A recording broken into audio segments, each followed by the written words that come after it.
Hello there everyone and welcome back. We made Admiral level 3 and while I was contemplating switching up my loadout for my 4th light cruiser, I chose to stick with the tried and true Mark 1 because I love my torpedoes too much, and to be honest, I was contemplating getting the Mark 3, which I think is the one with the double lance on the prow. Only problem is its range was only 6,000 units. I was kind of thinking maybe it was 9,000. To kind of like allow it to perform more of a support sniper role, but it probably is not going to work out for me, at least not yet. Maybe when I get some levels in I can consider switching out so it can get some extended range, because as it stands with only one cruiser with a very potent broadside, or what is it, bombardment cannon, it's not going to have a lot of use with the current lineup I have, and I'm just short on a couple of was it not a couple hundred renowns I was about to say, but 30 renown to get my first upgrade to a frigate. And I would love to get a favor as well for one of these light cruisers, probably the Master of Sanctity, because I don't think it's going to be hugely valuable for the cruisers and the battleships, because everything else like the Master of the Forge and Chapter Master is going to be really damn potent for like a flagship, a real flagship, not so much a light cruiser. So I think Master of Sanctity, to keep one of them to lead the spearhead and keep it safe from boarding attempts, would be pretty useful if I time that right. As it stands now, I'm probably just going to focus on maybe frigate upgrades and any other upgrades I get access to, because all my light cruisers I currently have are level 3, and my strike cruiser's well underway to get its 3rd level in. So now we just gotta get our new ship its boarding torpedoes, so that way it's not like the ugly duckling, as it were. Get its match in so it can prove itself. 400 points, Imperial Navy. It was 400 points, so I wasn't blind to that, so I'm going to assume he's a higher level fleet.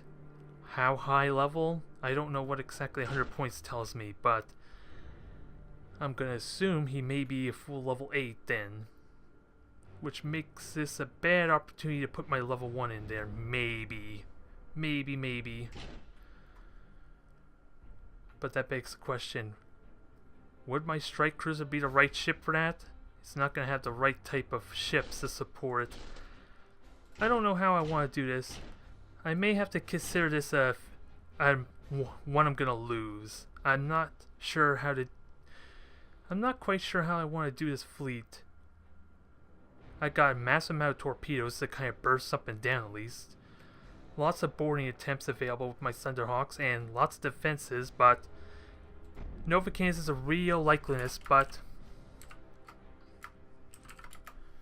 with him having 400 points, he should only be able to field 2 Nova Cannons.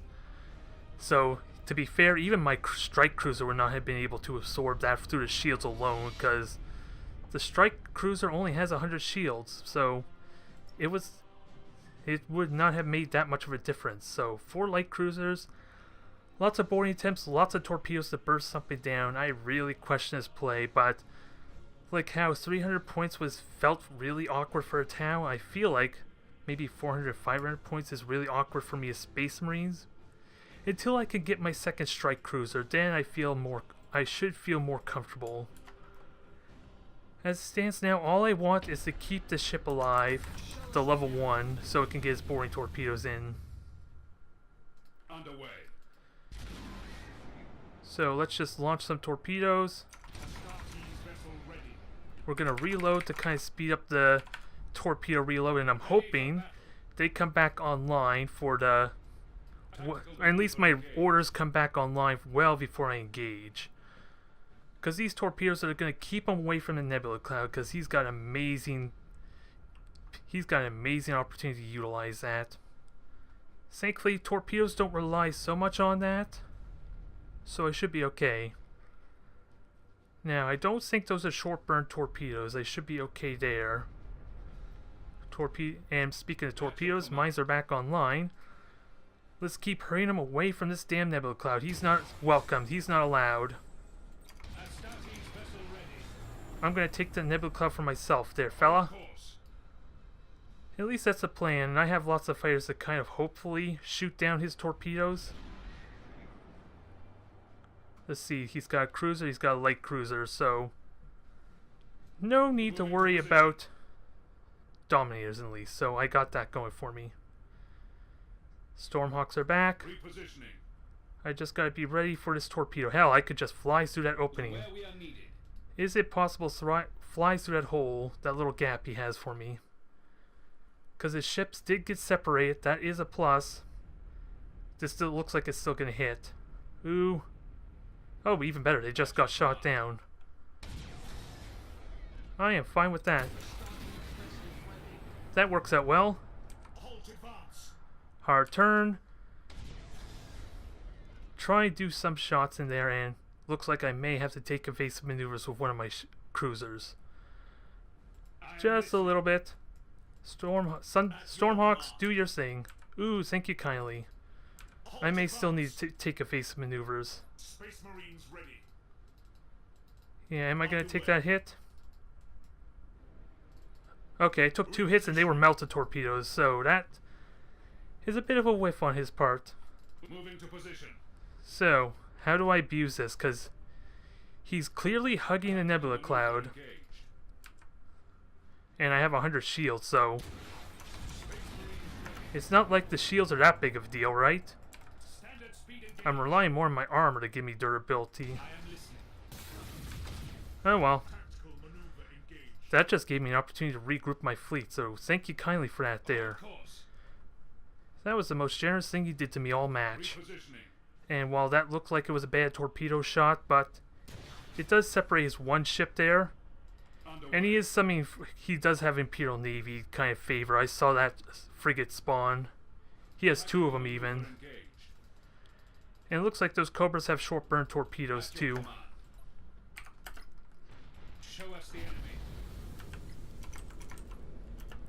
So, I'm trying to launch my Thunderhawks, but it's not cooperating a little bit.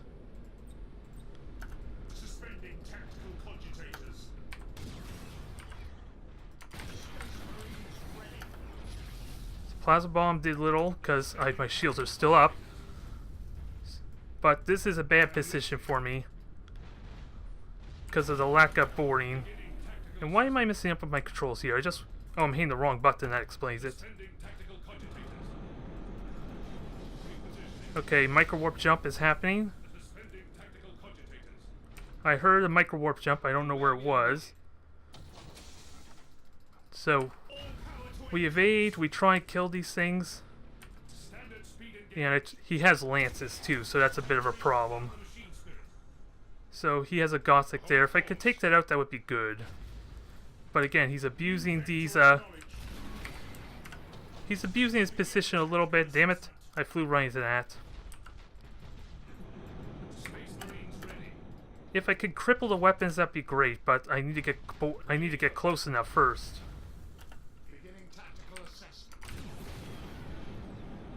And my Thunderhawks did nothing today. Yeah, my boarding torpedoes are gone, so this is looking like a failure just because of positioning there. I could have done a little bit more to kind of deny him. Oh, it's an Overlord, that's why. It's not even a Gothic, so that explains that some. So, let's try and do some damage maybe. This Overlord is where his main power is coming from. Sadly, I have no torpedoes for this one here. It's doing a ton of damage.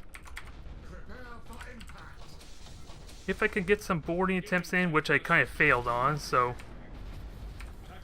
then I would be looking good. Because as it stands now, he has armor breaching, doesn't he? Yeah, he's negating my armor too, which is a bit of a problem.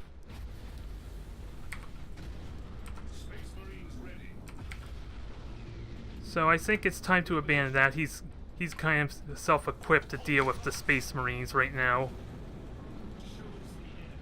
Yeah, I'm gonna lose my level 1. A little bit in that nebula cloud causing issues. He had good positioning.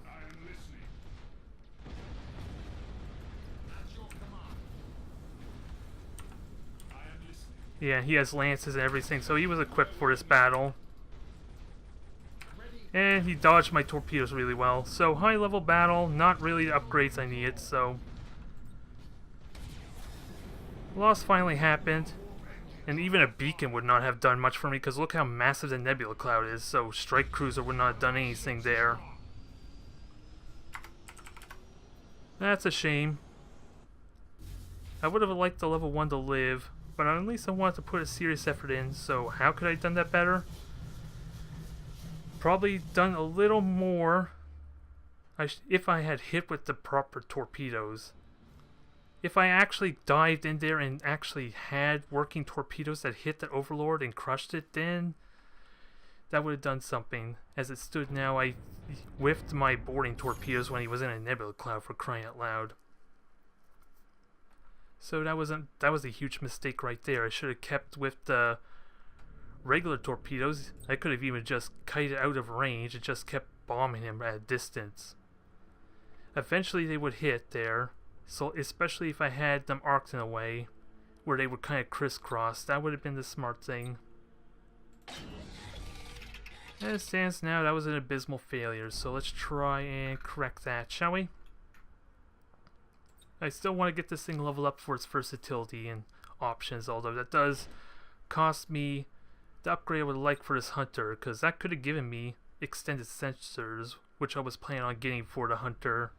Or actually, boarding torpedoes would be useful too, wouldn't they? I shouldn't need sensors so much there. That was just, the map layout worked really well for him there. And I scorned it a tiny bit. Because even then, even with the strike cruiser, even with the probe, that would not have done crap for me. That is the honest truth, because it was easily twice as big as what the beacon would give me. So while it would have... he would have been scrambling to try and find a blind spot in the cloud still, the boarding torpedoes would not have been very effective. Let's be honest. I'm just wondering if I want to rush up repairs on these two Vanguards or not. I don't think I should. I don't think I need to. We will see. Now the ultimate question, do I get a rematch or not? We're going to try this a little bit differently. Well, I kind of have to, considering I don't have my 4 light cruiser combo I'm going to be fielding. We could pull... yeah, but with the dumbfire torpedoes, I don't need sensors, is the moral of the story there. I just got to be smart with how I position myself and how I use my torpedoes. Even though he is going to be fielding a bunch of cruisers. Let's see. This looks like the exact carbon copy of what it was before. And sadly, I don't have the boarding torpedoes to abuse that very well. So I'm wondering how I want to do this. Probably going to be another loss there. I think this is the same person. Maybe? I'm not sure. Do I even want 2 Gladiuses? Because I don't have the points for a 3rd Hunter anyway, so... main thing I want to do is try and keep the strike cruiser alive and keep the Vanguard alive, the level 1 Vanguard. That's all I want. And with his capital ship, his flagship being spotted, it's really easy to launch boarding torpedoes on him at least, so there is that. This one looks like, what is this? This is the lunar, is it? I can't remember what one it's called. It's definitely not a Mars, that's for sure, because it would have had a massive Nova can underneath it. So we're going to try in the middle here. I'm going to have this Vanguard in the back. Well, actually, I was going to say have it in the back, but it can still fire torpedoes. It's just not going to be as effective at long range. And we're going to have the Gladiuses try and chip down stuff. Chip down the shields, at least, for if I do get in close with the strike cruiser.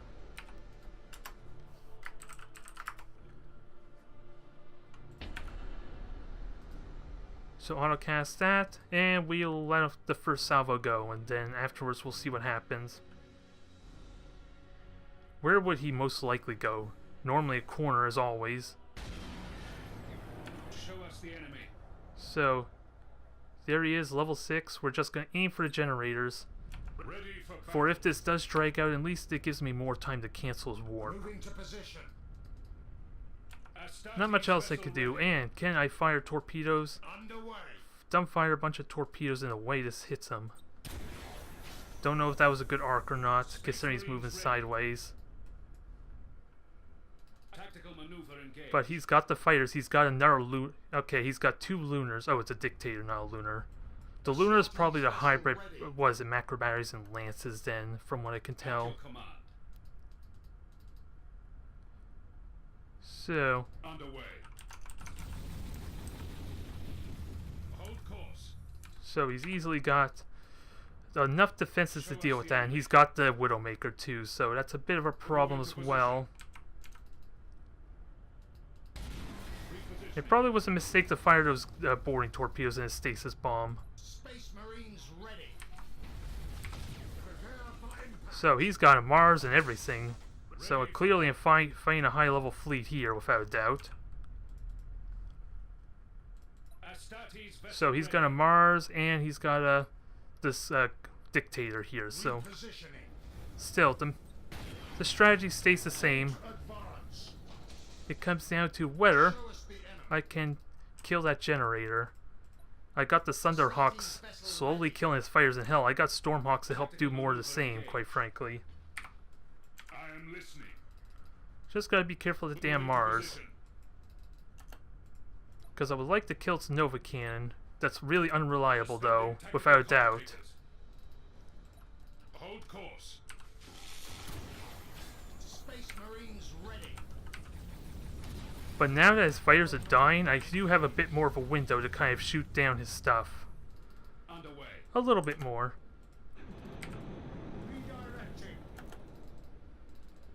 Just keep close so that... Oh, there goes the Nova Cannon. He has to burn repair for that, so that's a plus. Not much of one, but it's a plus. Ready for battle. I want to keep my boarding options available though, but hell, I have boarding torpedoes to cancel. To kind of cancel at it. Am I really that concerned about it? Space Marines ready. I have boarding torpedoes, I have regular torpedoes, I have bombardment cannons, which... I just braced for impact, that was a misclick. I'm so used to doing brace for impact all the time.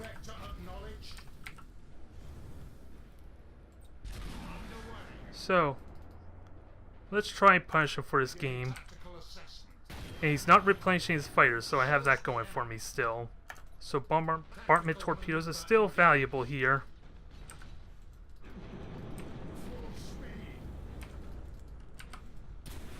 Weapon destroyed, broadside weaponry.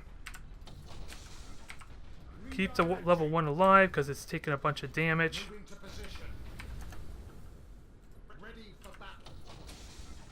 Lock on.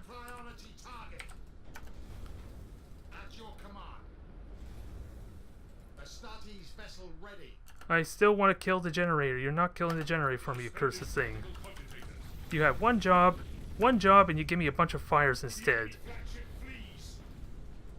As much as I love fires, that is like the worst thing you could have done for me. Ah, my. And even then I wasn't in a good position to board him. So that was a disappointment. I couldn't even kill his fancy level 1 Mars just to spite him. But at least I had a good strategy going there. Because once I got close enough, my Stormhawks actually shot down his defensive fighters. So if I was smart about the range and positioning so that his Mars didn't shoot them all down, boarding torpedoes was definitely the way to go, as we clearly saw. So there is value in these Stormhawks with the heavy torpedoes. So there, I am excited about that prospect at least. Is there anything else I could have done better? Maybe I could have boosted a little bit more to get more in his face, not use up 2 of my Vanguard's boarding attempts. But he had like a perfect Nova Cannon to start with there because I wasn't really expecting it. A little bit of a mistake on my part, just a tiny bit, but I was kind of expecting another level 8 fleet, not a level 1 Mars. Or maybe he was a level 7 Admiral, and that was his second battle cruiser. Nonetheless, there was a working strategy there, it just was not as aggressive as I probably should have been. Really hard to say, and lacking extra boarding torpedoes actually was a big deal. Because imagine at least 8 more boring torpedoes hitting that Admiral ship. More chances to cripple the generator.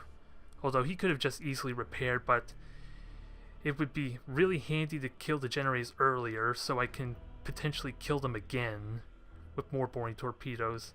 But as it stands, all I got from my efforts was a bunch of fires. I don't even think well, I think I damaged one of his weaponry. I'm not entirely sure. All I know is the generators did not die, and that was a big deal for the type of matchup. And also, I kind of need to pay attention when his warp jump becomes available too, because boring torpedoes timed properly could have easily just canceled the warp. That's something I also have to do. Just use my boarding to try and do normal damage for anything that fights me, but use boarding torpedoes to kind of cancel the warp. At least save one ship that's in a good position to fire them. If I could time it right. More than likely, I have to shoot the boarding torpedoes after he starts to warp. Otherwise, if he's smart, he'll just wait until the torpedoes hit, and then he'll just warp out afterwards. And then I accomplish nothing, which means there's a really short window, especially if he happens to have navigator traits on his one ship. I would want to say he wouldn't, but there is a strategy to that, especially for ranked play. But nonetheless, let's try for one more. And I am tempted to repair these ships, really tempted. Especially with how long the queue is, I'm probably going to get another high level match, so let me at least repair one of them. Get a bit more flexibility going. I'm just going to need a window if I want to get the renown I need for my hunters to become valuable with the boring torpedoes. Although, I am contemplating a little bit getting the extended sensors, but that shouldn't be needed. That should be required. Alright. It looks like the tables may have turned for me this time. We are looking at a 300 battle cruiser class instead of 400, so this is an opportunity to try something a little bit different. And it's Tau. Which, I know from experience, it feels awkward for me as Tau, because I can either get a Protector and a Sauce, or a Daedalus and, well, I should still be able to get a Sauce in there, right? Yeah, I should be able to, so he's not going to have a lot of bombers, he's going to have a lot of railguns, though, which thankfully I can mitigate a lot of. And because I'm only one level ahead of him, he should barely... This changes dynamic a little bit. Does he have enough points to actually get a messenger as well? That actually does changes the dynamic a little bit. Maybe not that much, but I'm fielding my level 2s to hopefully get them to level 3s in. Oh. My mouse is double clicking on me again, damn it. I really should either replace that or fix it, because that could be costing me some maneuvers I'm trying to do too. I doubt it for an RTS because I'm using my keyboards for abilities mostly than the mouse itself, so I want to say there's no risk. But still, it's irritating. So, we'll see. If he has at least 4 ships, without a doubt. 1 ship. Someone's having a bad day, I'm gonna guess. Underway. And he's not even moving, oh god. Is it really gonna be that kind of match? Full speed. Oh my. Repositioning. I apologize, folks. He looks like he's already given up. Show us the enemy. I'm not gonna kill him, but I'm sure as hell gonna give him a hell of a scare, thinking I can get him. Hasten rearming. I'm sure as hell gonna try and hunt him down if he's gonna go this route. I'm not gonna kill him though, but I'm gonna make him wet himself. Without a doubt. So reload is active, so recharge my boosters. Unless somehow these torpedoes get amazing critical hits and demolish it quickly. I have 2 minutes to get up there though, and I'm already halfway there. Let the boosters charge, because they don't recharge at all while I'm using the all-ahead full. So it's worth letting the reload get its maximum value in. Well, I made him wet himself. So much that he just straight up ran away. Oh, I feel bad for him now, but that is not the battle I would have liked. Without a doubt. Easy experience for me though. Get a level 3 and well underway for a level 3 light cruiser, so it's not a terrible outcome considering the 2 losses I just had. At least the assassination and all my ships were intact. The first one though was brutal. Without a doubt, because I played that wrong. But now, I have enough for now for an upgrade, so let's put these hunters to good use. At least now I have a good filler to kind of like provide additional torpedoes, able to attack from different angles as well because of their mobility, and just help fill out any excess points I may have. But I am looking forward to getting extra strike cruiser or fielding, trying to get maximum value out of this bombardment cannon. Because again, the shields are denying me critical hits, I'm pretty certain, so this route I'm currently taking does not bode well for that.